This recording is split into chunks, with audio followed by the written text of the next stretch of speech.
Hello, I'm Michelle Quattlebaum, and I am the current Denver Public School Board Director for District 4.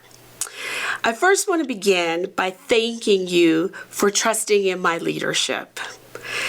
Because of that trust, I just want to share with you things that we have accomplished. So over the past 4 years, under my leadership, we have passed dyslexia screening. So all students by the 3rd grade are tested for dyslexia. We've also raised pay across Denver Public Schools. Minimum wage is now $20 an hour. Our educators, as recent as August, have experienced nearly 40% pay increase, including steps and lanes. Mental health is a normal thing that we talk about in Denver Public Schools so that we can protect the intellectual and the cultural safety of our students. We have also passed policies that not just invite the community in to the boardroom, but now you have a seat at the table as we're drafting the policies. And that's why this November 4th, I'm asking for your support and your vote. I'm Michelle Quattlebaum, running for school board, representing District 4. Thank you. What are the top needs of the school district? How are Denver Public Schools doing educating kids across the city? What is going well? What is not going well? Great questions. What are the top needs of the school district? Some of the top needs of the school district are building upon the gains that we've made when it comes to mental health, looking at reimagining actually what it looks like to staff our schools so that they actually have the mental health supports that they need for all of our students. When we take a look at how Denver Public Schools is doing in educating our students, we just recently found out that our Black students are gaining an average of 9% increase in assessments and growth. Denver Public Schools is experiencing the highest graduation rate in history, which is over 80%. So we're on the right path to gaining academic equity in Denver Public Schools. And I will continue to advocate and fight for all of our underestimated students. And what's going well? We've got the right people in place to get this work done. What's not going well? Well, we just need to keep going at it and keep our heads down and continuing to fight the fight so that all students are achieving at the level that they should be or can be. The next question was submitted by a DPS student. In light of the recent Evergreen school shootings, how will you protect students from acts of gun violence? What measures, plans will you put in place? First, I want to say, in light of what's happened in Evergreen, I want to express my heartfelt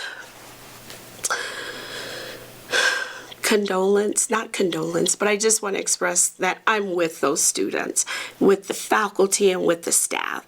Horrible, horrible incident that happened at Evergreen, and I stand in solidarity with the healing process.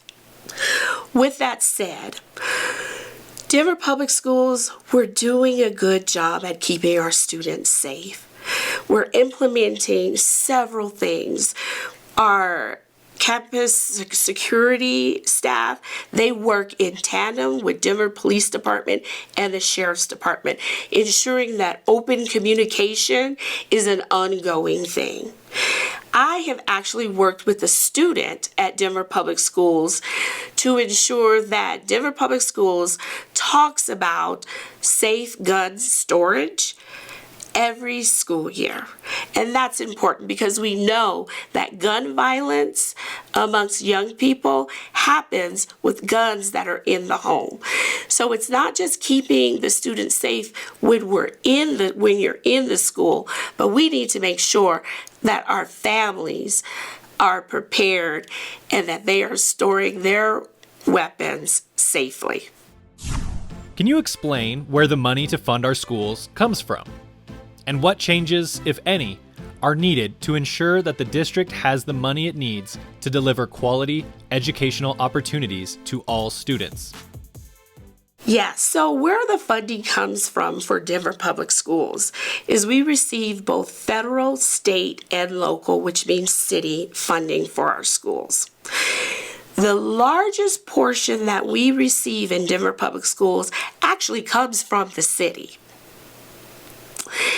Now, we can talk about some of the measures that we need to at least examine when it comes to school funding. One of those is, what does it look like to reimagine Tabor? That's one. Because that is money that we have to set aside, and we cannot touch that. And that is a part of our budget. I do want to back up and also remind everyone that when we talk about the funding coming from the city and county of Denver, the largest share of that also comes from property taxes, and the property taxes are based on the number of elementary schools in a single district.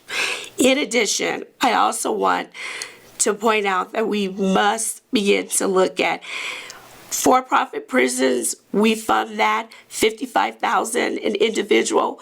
Students, we fund $13,000 per pupil. We need some balance there.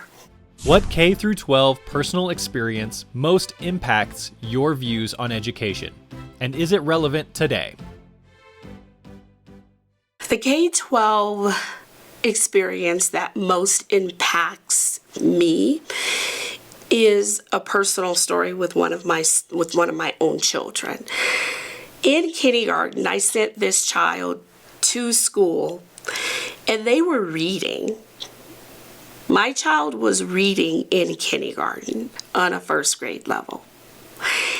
And because of certain tests that were given to him, the kindergarten teacher wanted to hold him back because they said he didn't know his alphabet.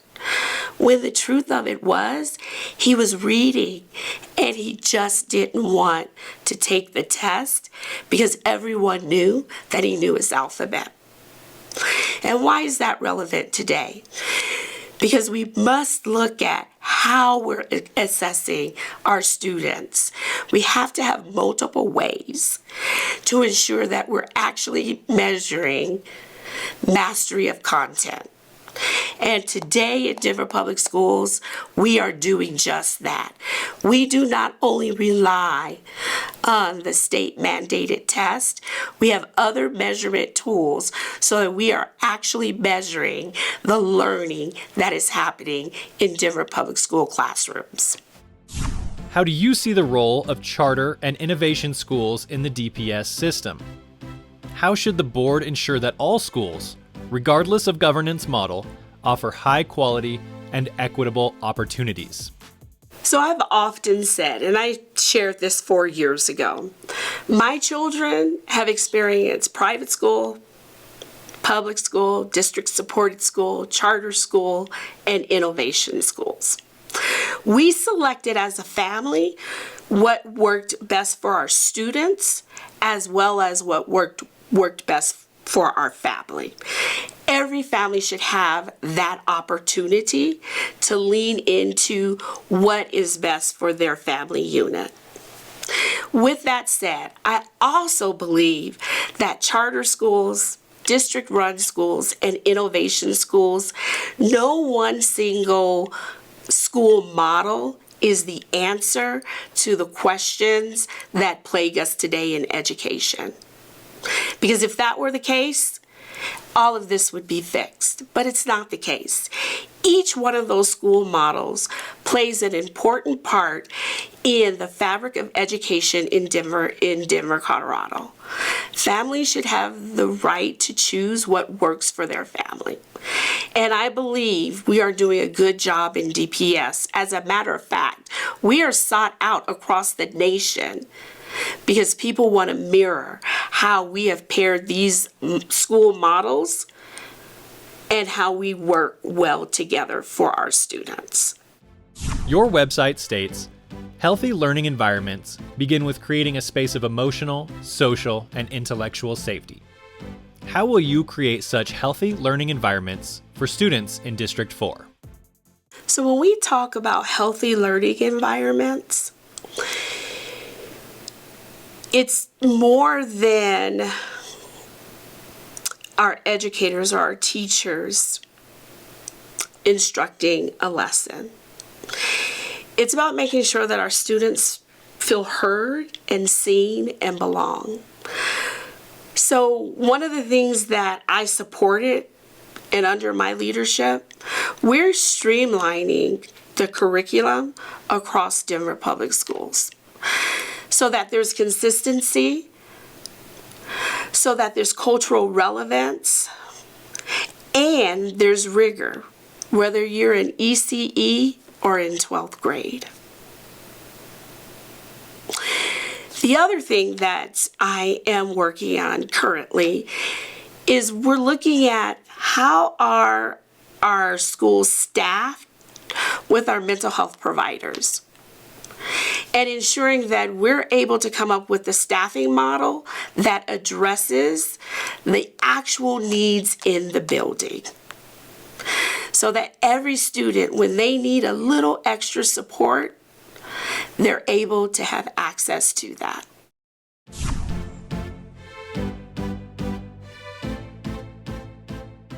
I'm a mom of 3 beautiful, successful alumni of Denver Public Schools.